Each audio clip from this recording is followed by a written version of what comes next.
Merci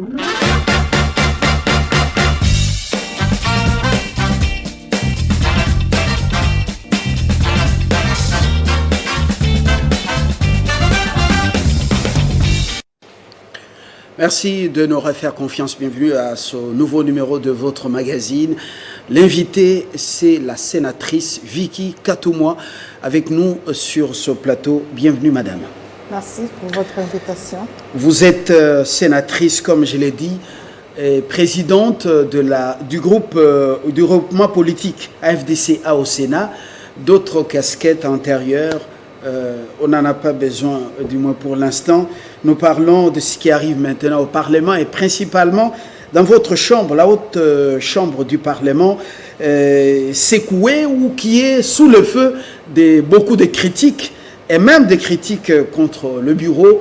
Vous allez nous éclairer sur un certain nombre de questions. C'est le vote d'abord, le vote de 49 sénateurs contre 46 dans la demande qui a été formulée par les procureurs général près la Cour constitutionnelle.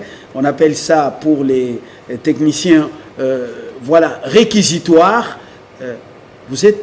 Pourquoi vous êtes solidaire avec Matata? Merci pour l'invitation. Il est vrai que 49 de nos collègues sur les 46, parce que ce jour-là nous étions à 95 sénateurs, ont soutenu le fait que le Sénat ne doit pas adhérer à la demande du procureur, parce que le procureur a demandé que nos deux collègues Matata ainsi que Ida Kamonji soient poursuivis pour des faits qui ont été à leur charge. Et donc cela, ça m'étonnerait aussi, monsieur le journaliste, que cela défraie la chronique. Nous sommes une chambre parlementaire où la démocratie s'exerce et donc les 49 ont voté en âme et conscience contre. Il y a aussi 46 qui ont voté pour, mais malheureusement les critiques soutiennent le fait que le Sénat a rejeté parce qu'il y a 49. Mais on ne parle pas des 46 qui sont restés intègres et qui ont dit: nous sommes dans un état de droit où la séparation des pouvoirs est de mise et que nos collègues qui sont incriminés doivent impérativement se présenter devant le procureur. Et ces critiques vont beaucoup plus à l'endroit du président du bureau du Sénat, Modeste Batilou-Kwebo, et puis après son bureau.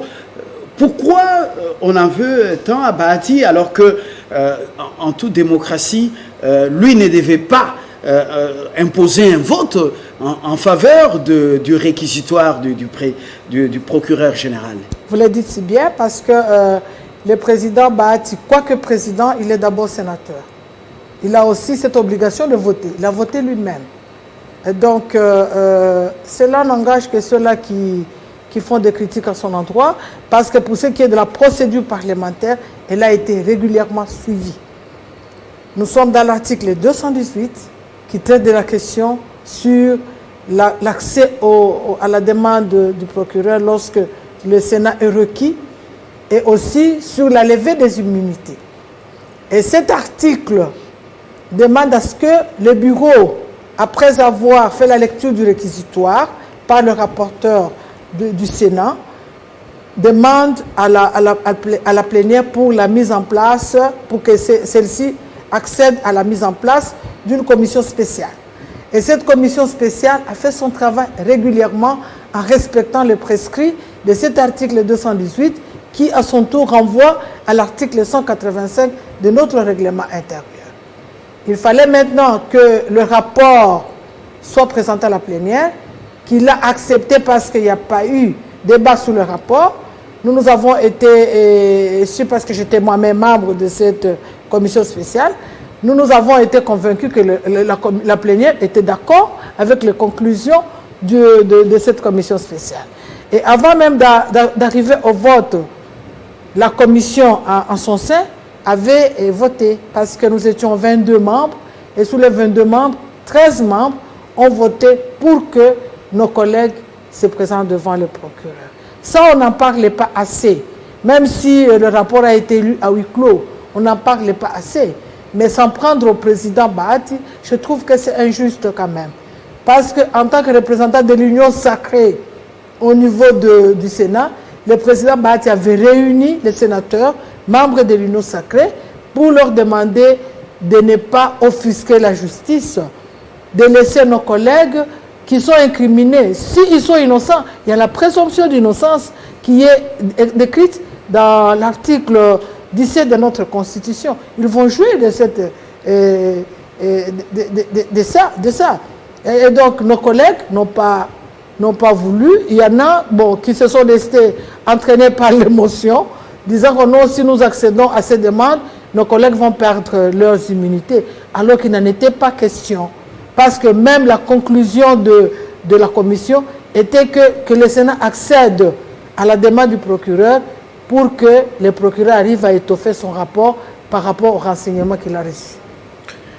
Condé Sabati Lukwebo, sur qui tombent toutes ces critiques, avait conduit 85 sénateurs auprès du président de la République, Félix Antoine Tshisekedi, quelques jours avant le vote.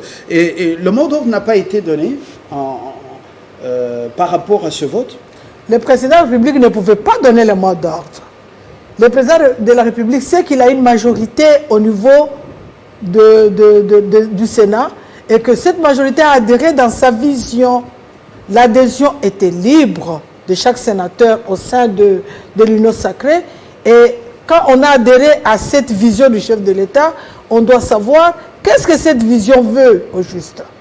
Quels sont les soubassements de cette vision? C'est entre autres l'état de droit que nous voulons. C'est entre autres la redevabilité que nous voulons. À son niveau, le président de la République ne pouvait pas parce qu'il avait d'autres questions, d'autres sujets à discuter avec le Sénat. Donc aucun mot d'ordre n'a été donné. Nous n'avons reçu aucun mot d'ordre du président de la République, mais avant que la question soit abordée, le président Bahati a réuni les sénateurs membres de l'Union sacrée, il leur a parlé. Un chef de l'Union sacrée au sein du Sénat, donc le chef de la majorité, incompris, qui n'a pas vraiment la force ou l'influence sur ses poulains, parce que 85 sénateurs, mais il y a 49 quand même qui font obstruction à la procédure judiciaire. Est-ce que le chef est dans sa peau? Oui, mais je pense que le chef est peut-être déçu. C'est une pilule amère que nous avons tous avalée, qu'il continue à digérer jusqu'à aujourd'hui. Mais cela ne veut pas dire qu'il est incompris, qu'il n'est pas compris. Il a été compris. Quand nous parlons, vous et moi, nous nous mettons d'accord. Moi, je ne peux pas scruter votre conscience. Moi, je rejette plus la responsabilité sur les adhérents à l'Union sacrée, qui sont les sénateurs membres de l'Union sacrée, qui ont soutenu le fait que nos deux collègues ne doivent pas se présenter devant le procureur. Vous regrettez le fait d'avoir accueilli à bord du navire Union sacrée de la nation des loups dans la peau de bergerie?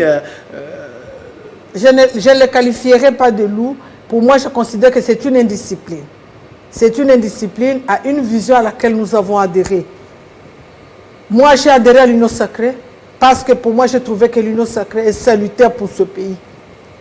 Où tout le monde, lorsque vous gérez, vous êtes comptable, vous êtes redevable, que vous devez rendre de compte.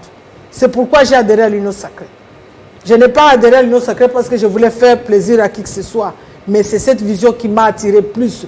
Et chacun qui a adhéré à cette vision devrait marcher selon cette vision.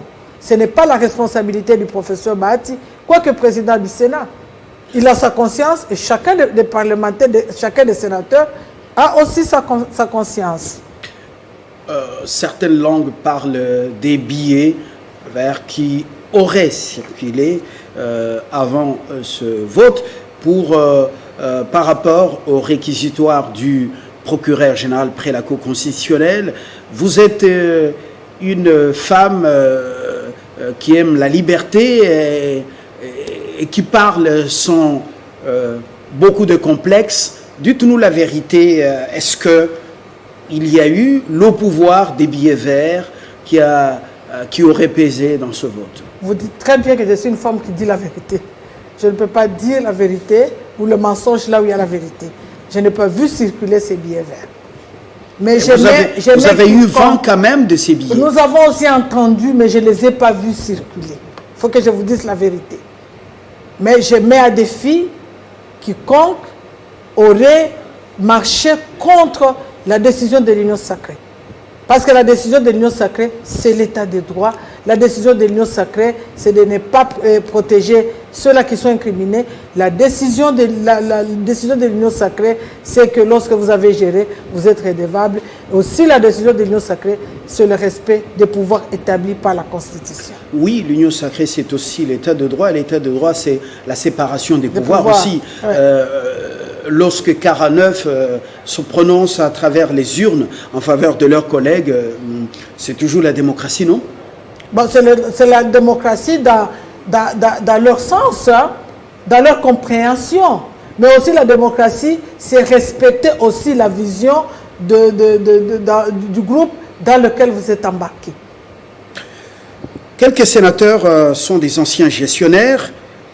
Est-ce que le vote des 49 n'est pas l'expression d'une solidarité qui refuse d'ouvrir des brèches pour dire aujourd'hui c'est Matata et l'autre, le nom revient encore. Madame Ida Kamanji. Voilà, et demain ça serait peut-être moi, donc il faut fermer les brèches pour rester solidaire et puis loin de la justice. Quelle est votre lecture personnelle? Mais moi je connais quand même certains gestionnaires qui disent, lorsque j'ai géré et que je suis mise en cause, je dois m'expliquer.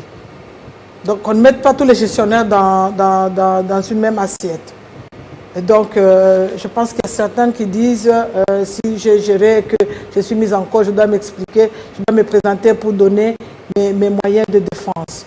Mais aussi, ce que moi j'ai compris, c'est que certains de nos collègues se sont laissés entraîner par l'émotion. L'émotion, lorsque il y a des mots émotifs qui disent non, nous n'allons pas livrer nos collègues, ce sont des pères, c'est un père de famille, c'est une mère de famille, et puis c'est notre collègue, il faut de la solidarité. Moi, j'ai plus compris dans ce sens-là que nos collègues se sont plus laissés entraîner par l'émotion que par la raison, par la véracité des faits. La Chambre haute, c'est la Chambre des sages. Et la plupart des sénateurs sont des messieurs et dames connus avec un passé, une expérience avérée, un mot d'ordre de certaines maisons, d'ici ou d'ailleurs. Qui a fait quoi ce mot d'ordre? Mot d'ordre de certaines maisons invisibles, d'ici ou d'ailleurs. Bon, je ne sais pas, je ne sais pas. Moi, dans tout ce que je dis que je mets tout le monde devant sa conscience. Parce que les faits établis sont clairs. Les faits sont clairs. C'est de l'argent. C'est l'argent du trésor public. Bukangalonzo que nous avons accueilli avec pompe, ce n'est pas Bukangalonzo que nous avons vécu. Nous avons voulu vivre Bukangalonzo tel que nous l'avons accueilli avec pompe.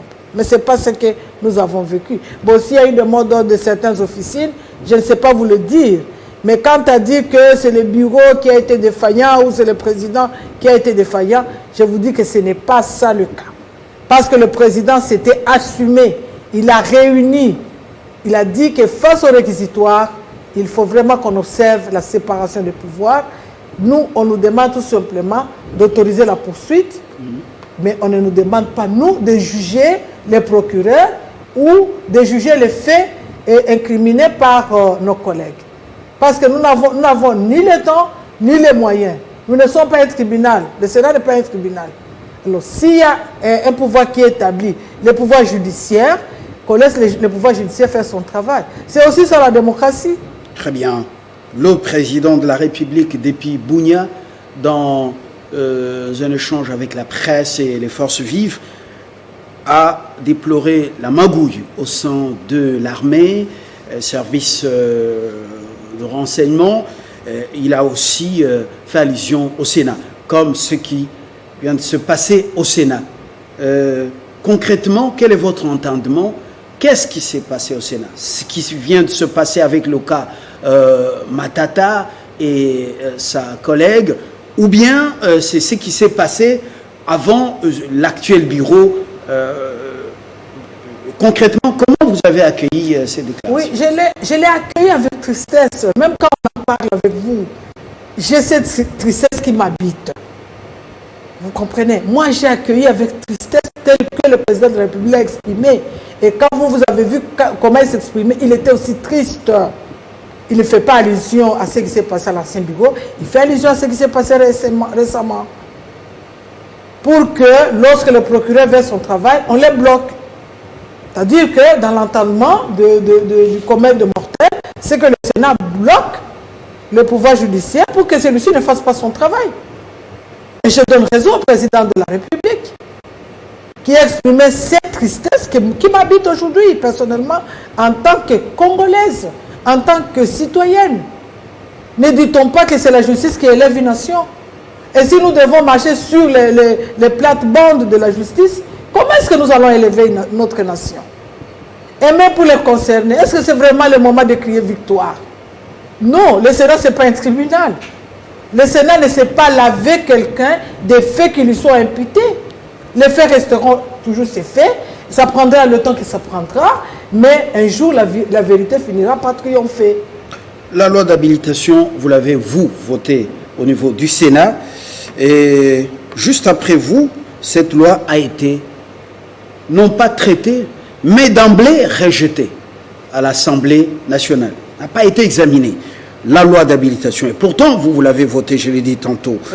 Un projet de loi qui vient de votre gouvernement, le gouvernement de l'Union sacrée, majoritaire, et au Sénat et à l'Assemblée nationale. Alors, peut-on parler d'une crise au Parlement quand la Chambre haute vote, la Chambre basse n'examine même pas, et puis, comme on dit, déclasse? Comment vous lisez les événements? Bon, c'est des faits qui arrivent en politique.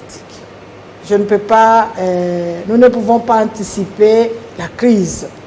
C'est des faits, peut-être des faits d'incompréhension des dispositions de la Constitution.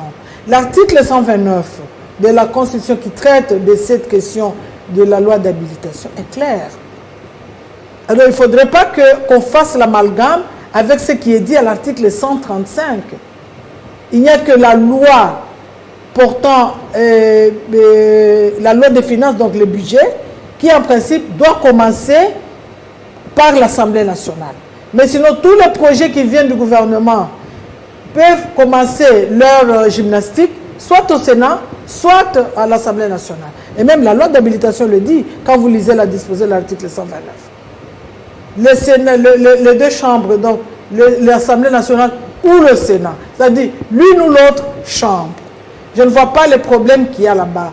Peut-être c'est une petite incompréhension. Vous appelez ça petite incompréhension quand l'Assemblée nationale ne traite même pas un projet de loi qui vient du gouvernement, un gouvernement issu de cette, qui est l'émanation de cette chambre basse du Parlement, mais l'Assemblée nationale rejette ou ne traite même pas, et cette loi est déjà votée au niveau du Sénat. Vous appelez ça compréhension mineure, incompréhension mineure. Je vous dis que c'est une petite incompréhension qui va peut-être être dissipée d'ici là.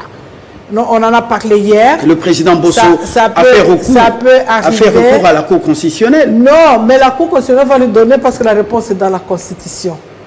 La réponse est dans la Constitution. Lorsque vous lisez cette disposition, cette loi peut commencer sa gymnastique au Sénat tout comme à l'Assemblée nationale, sauf le budget.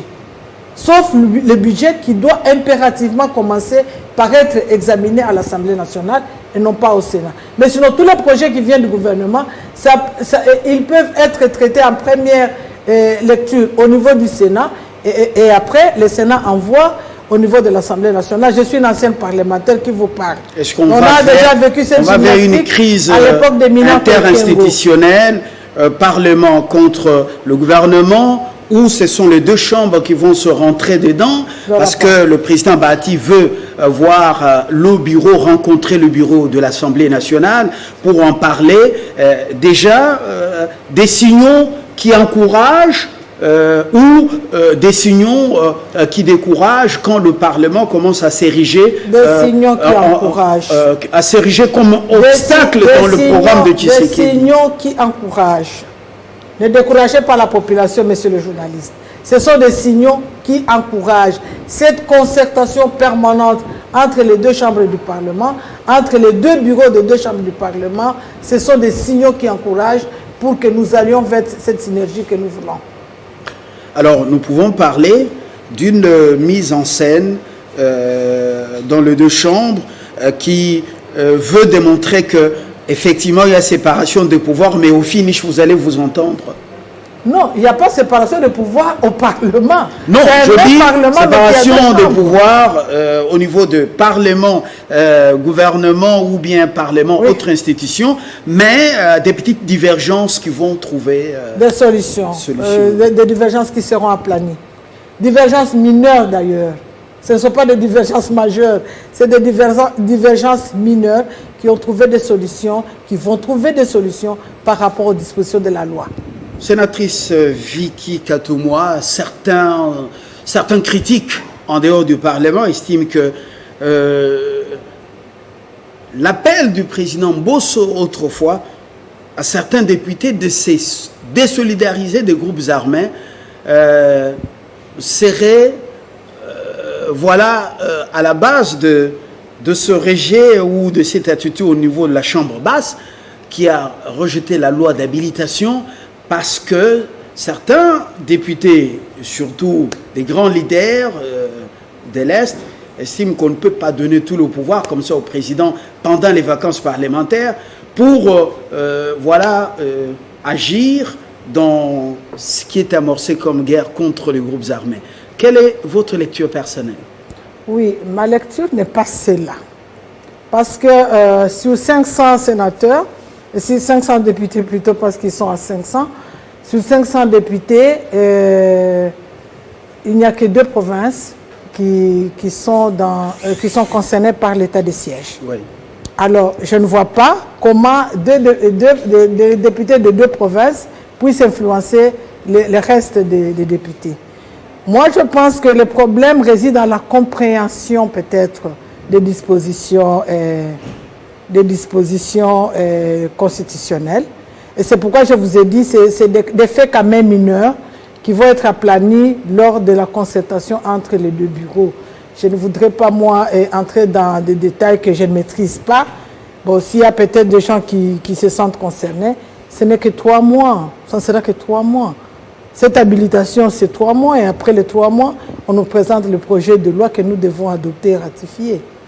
Dernière préoccupation, parce que nous sommes dans l'extra Bukanda Lonzo, mais la loi d'habilitation, vous l'avez votée au Sénat, bientôt des pourparlers entre le bureau du Sénat et celui de l'Assemblée nationale sur justement un autre vote à l'Assemblée nationale, mais vous avez voté il y a quelques heures la loi ou la proposition de loi sur ou portant prorogation de l'état de siège.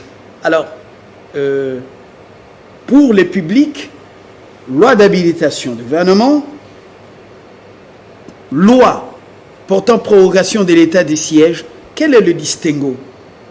Il n'y a pas de distinguo. La loi d'habilitation, c'est-à-dire nous donnons pour un temps limité le pouvoir au gouvernement de légiférer en lieu ou au président de la République de légiférer en lieu et place du Parlement. Et après, le Parlement doit formaliser par l'adoption des projets de loi que nous serons présentés. Ça, c'est la loi d'habilitation pour permettre au président de la République de prendre des décisions en termes de loi. Donc, les ordonnances lois. C'est ça la loi d'habilitation, parce qu'on allait en vacances. Maintenant, le projet de loi sur la prorogation de l'état de siège, ça, c'est constitutionnel aussi. Parce que le Sénat n'est pas en vacances. Lorsque nous sommes dans l'état de siège, lorsque vous lisez l'article 144 de notre Constitution, lorsque nous sommes dans l'état de siège, le Sénat et l'Assemblée nationale continuent à fonctionner. Donc, il y a 2 problèmes. Parce que lorsque nous avons voté la loi d'habilitation au Sénat, nous avions l'entendement d'aller en vacances. Mais dès lors qu'à l'Assemblée nationale, cette loi n'a pas été votée, nous ne nous considérons pas être en vacances parlementaires. Nous sommes obligés de continuer comme il est prescrit à l'article 144.